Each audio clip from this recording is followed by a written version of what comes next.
Guys, good morning po sa inyo guys. Pag-usapan naman po natin itong kung paano po tayo madidetect agad dito sa Facebook or paano po tayo ma-detect ni algorithm. Yes guys, algorithm po guys, yun po yung magdi-distribute po sa atin ng ating mga video sa wide audience. Yes guys, ganito po yung gawin natin guys. Mag-upload lang po tayo ng original na video natin, yung talagang atin talaga, yung hindi natin kinuha sa ibang platform, yung walang mga logos, yung atin talaga guys. Kasi nga po yung AI ngayon ni Facebook ay hindi na po katulad nung dati. Madidetect po tayo agad kapag po hindi atin yung ating mga video na ina-upload.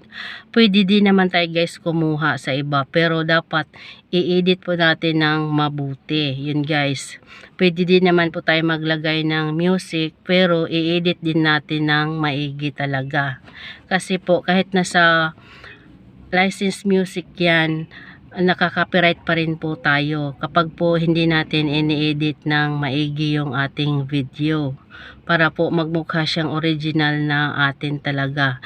Yun lang po yung gagawin natin guys, para po magiging original yung video natin, kung saan po madidistribute ni algorithm yung ating mga quality na content sa wide audience po. Yun po yung kalakaran dito ngayon sa Facebook, kasi nga yung AI po ay grabe na po ngayon. Hindi na po katulad nung dati na madidetect tayo pero matagal pa, nagkapira na tayo bago na-detect yung video natin na marami palang violation.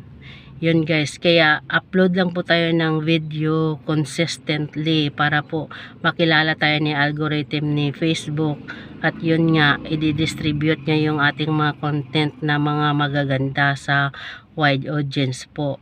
At nang sa ganun po ay mamonetize po tayo agad, kung saan po doon na po tayo magka pera. Yun lang guys.